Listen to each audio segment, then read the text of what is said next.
बांग्लादेश से एक ऐसी खबर आई है जो कई बेहद गंभीर सवाल खड़े करती है। सवाल ये कि क्या भीड़ का गुस्सा कभी न्याय का रूप ले सकता है? तो आज हम इसी खबर को थोड़ा गहराई से समझने की कोशिश करेंगे।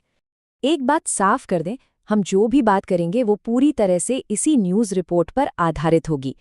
तो चलिए देखते हैं कि ये रिपोर्ट असल में हमें बताती क्या है।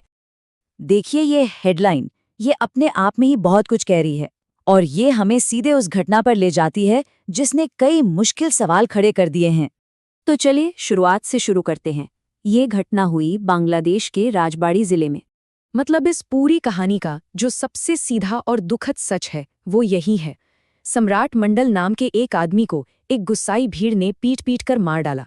तो सवाल यही है कि उस रात आखिर ऐसा क्या हुआ? वो कौन सी चिंगारी थी जिससे ये पूरी आग भड़की? आइए एक नज़र डालते हैं उस रात के पूरे घटनाक्रम पर। तो रिपोर्ट के मुताबिक कहानी शुरू होती है एक कथित जबरन वसूली की कोशिश से। फिर रात के करीब 11 बजते बजते भीड़ जमा हो जाती है। वो सम्राट और उसके साथियों का पीछा करते हैं और फिर पिटाई शुरू हो जाती है।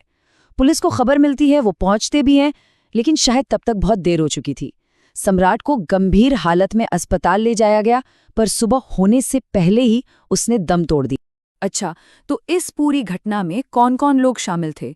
चलिए रिपोर्ट के हिसाब से समझते हैं। सबसे पहले बात करते हैं उस शख्स की जिसकी जान गई, सम्राट मंडल।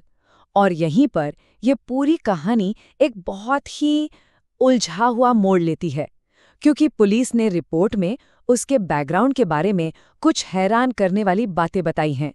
पुलिस का कहना है कि सम्राट मंडल कोई सीधा साधा आदमी नहीं था।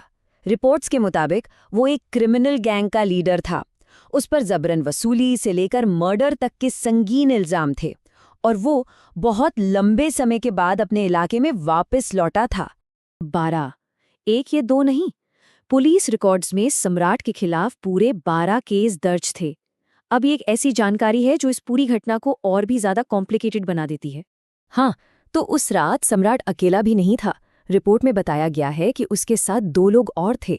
एक था शाहिदुल इस्लाम, जो किसी तरह भीड़ से बचकर भागने में कामयाब रहा, और दूसरा था मोहम्मद सलीम, जिसे पुलिस ने पकड़ लिया है। तो अब सवाल ये है कि इतनी बड़ी घटना के बाद अधिकारियों ने क्या किया? मतलब पुलिस का एक्शन क्या रहा?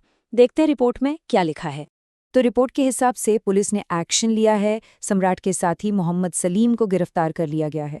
उसके पास एक पिस्तौल और एक ईंट भी मिली है।